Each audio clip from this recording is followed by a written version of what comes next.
from the English Standard Version, so the words won't line up precisely with what you have in the Pew Bible.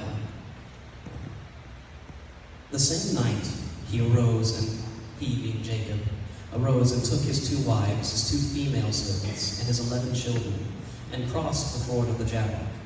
He took them and sent them across the stream, and everything else that he had. And Jacob was left alone, and a man wrestled with him until the breaking of day. When the man saw that he did not prevail against Jacob, he touched his hip socket, and Jacob's hip was put out of joint as he wrestled with him. Then he said, "Let me go, for the day is broken." But Jacob said, "I will not let you go unless you bless me." And he said to him, "What is your name?" And he said, "Jacob."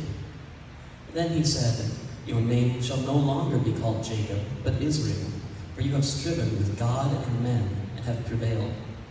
Then Jacob asked him, "Please, tell me your name." But he said, "Why is it that you ask my name?" And there he blessed him.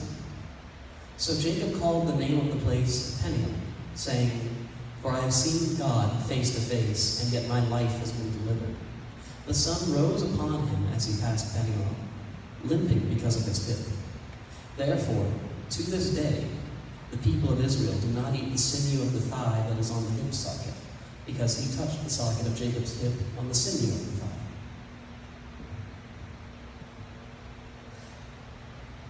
We have Jacob in the middle of nowhere, all by himself. That needs a little bit of context. Jacob was the younger twin of Rebekah and Isaac. He had a long history of contention with his elder brother. They hated each other. Jacob stole from his elder brother and did many of the same things that most younger siblings do. And I'm not biased about that in any way, shape, or form. My mom's giving me a very, very angry look right now.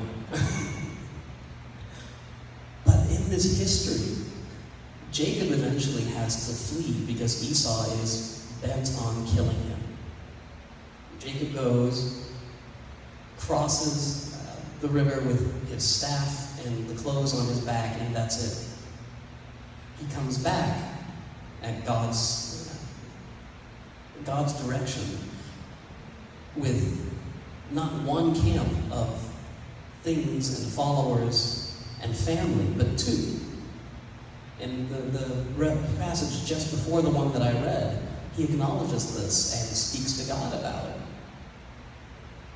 I left with nothing, and I've come back with all of this blessing. But this night, as he was about to cross back to meet his brother again for the first time since he left, there's nothing but fear.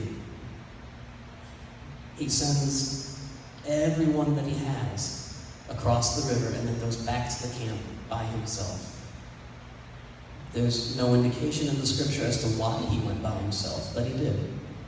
There's no indication in the scripture as to why someone decided to come up and start wrestling with him. That's not a normal day-to-day thing, at least not in my life. There's specific times and places for that, to be sure, but not just out of nowhere. Now, the reason that this is an intense night for him is because the Bible says that he wrestled or grappled with the man. I don't know how many of you have ever wrestled or grappled full out. I know that a few of you have. But when you've done that, that is exhausting. Amen. You are pitting your entire body, your entire mind, and your entire heart against another person whose goal is to put you on the ground and then sit on you until you say, "I quit." It is not a pleasant experience. There are many ways of doing that. I can do that for about an hour and a half with a couple breaks in there. I can go, and I'll enjoy that time. They went from dark until dawn. I've had students go to tournaments, and they had a few 2-minute rounds. After those 2-minute rounds, they couldn't get up for a few seconds. They had to just lie there and breathe. And consume a whole gallon of water to get all the sweat put back in. They were wiped out. Imagine doing that all night long, in the dark, alone, no one to help you, no idea what the intent of the other person is. One whole night of struggle and wrestling.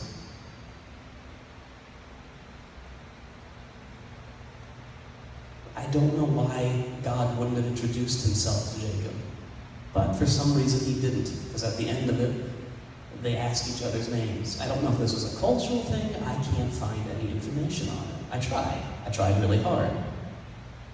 Didn't come up with enough.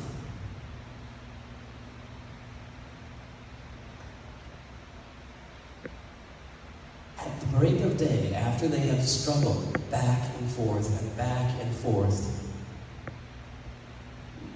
God says, let me go, and then touches Jacob's hip, which dislocates it. I don't know about you, that would probably be the end of it for me. That would be incredibly painful. I've done stuff with broken bones before, but never something so central to standing, which is necessary to wrestle. You can't use a leg, you're a bit hurt. I would have quit. Jacob, on the other hand, just holds on a little bit harder. God again says, let me go. It's daytime. Well, I won't let go until you bless me. At some point, I think, Jacob had realized that this was not a normal man.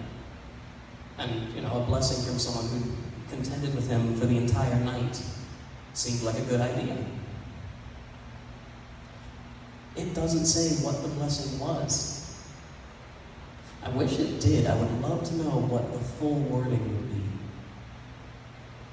But just, he blessed him. Whether that was, you will have peace going to see Esau, or anything else, it stands to reason that it didn't take the place of any other blessing. But it doesn't say what it was, other than that it was a blessing, and a blessing from God, which is, of course, only good. Amen. What strikes me is that after Jacob has wrestled with God, God doesn't condemn him for it. Not once does he say, and you shouldn't have wrestled with me. He instead says, well, you wrestled with me and you've wrestled with men and you've done a good job. Amen. We wrestle with God too.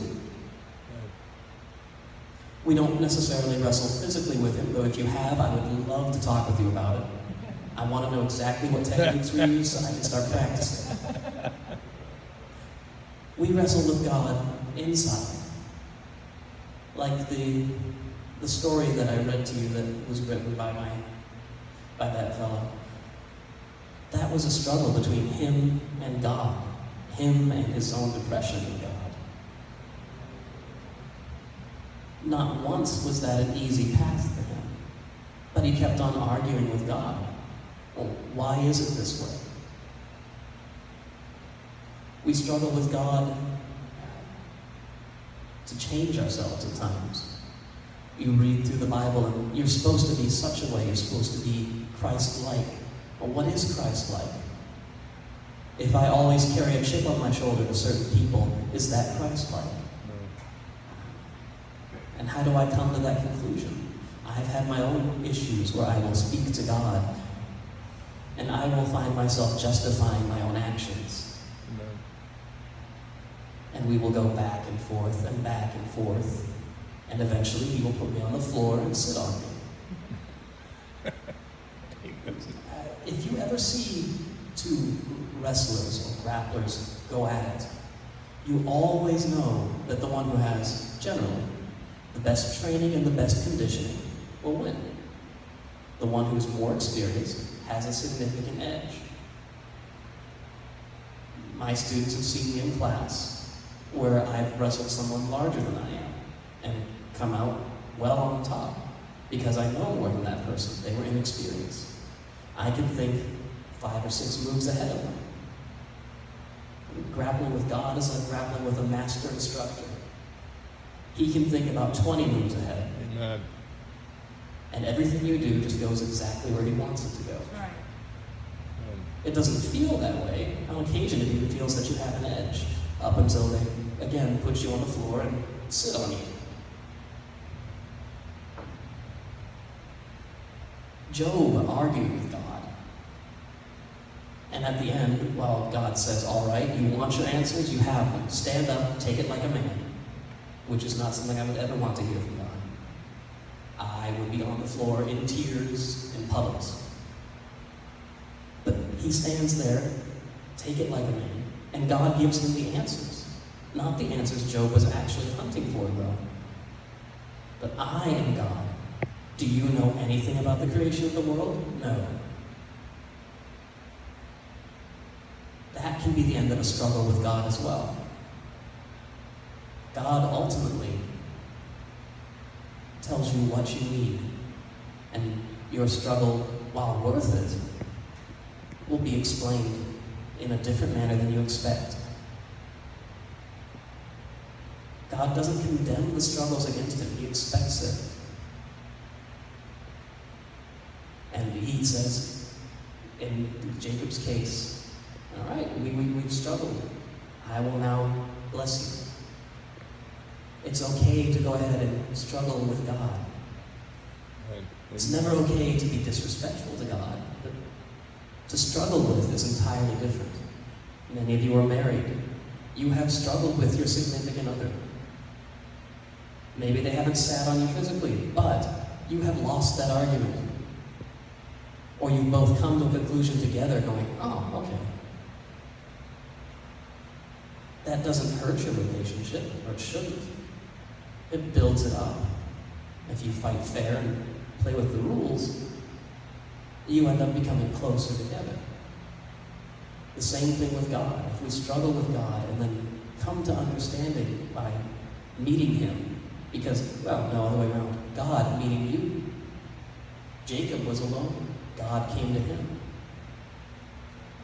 How wonderful is that God would come to you, to struggle with you, to lead you to a blessing. Amen. That is your struggle with God. It's a learning opportunity. If you grapple with someone who's a master, you'll be safe. It'll hurt, but you'll learn. You will come to a place of blessing. It will just take perhaps all night, perhaps just a few minutes. But you have to contend and struggle. And I find it to be the most wonderful and uplifting thing that even in the darkest depths, God comes to meet you. Jacob, on the night that he was terrified for his life, is met by God and is blessed. That is what I will leave you with. Amen.